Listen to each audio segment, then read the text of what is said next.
আগামী বছরের প্রথম দিকে ইনশাআল্লাহ অনুষ্ঠিত হবে। কিন্তু সেই নির্বাচনটা কেমন চাই?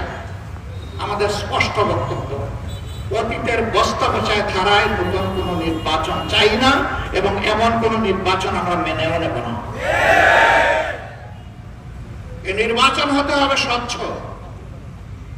এই নির্বাচন হতে হবে সকলের জন্য লেভেল প্লেইং ফিল্ডের উপরে, সমতল মাঠ নিশ্চিত করতে হবে, প্রশাসনকে নিরপেক্ষ করতে হবে, কোন মাস্তানতন্ত্র চলবে না, কালো টাকার খেলা মানব না।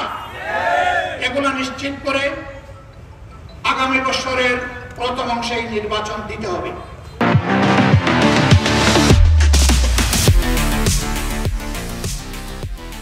নির্বাচন বিলম্বিত হলে কিছু জটিলতা সৃষ্টি হবে, বুঝ আমাদের আছে, কিন্তু আমরা কোন প্রিমেচিওর ডেলিভারি চাচ্ছি না।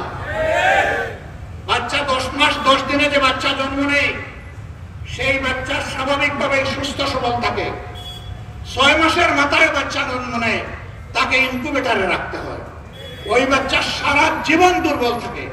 আমরা এরকম কোন দুর্বল নির্বাচন এবং দুর্বল গণতন্ত্র চাই না। আমরা সংস্কারের কথা বলেছি, অবশ্যই সংস্কার করতে হবে। আমরা স্থানীয় সরকার নির্বাচনের কথা বলেছি। এই আন্দোলন, এই বিপ্লব, এই অভ্যুত্থান আমরা একা করি নাই। আমাদের প্রবাসীরা সমান কৃতিত্বের দাবিদার। তাদের ভোটাধিকার কেন থাকবে না? তাদের ভোটাধিকার অবশ্যই নিশ্চিত করতে হবে। তাদের ভোটাধিকার শুধু নিশ্চিত করলে হবে না, তাদের ভোট প্রয়োগ নিশ্চিত করার ব্যবস্থা করতে হবে।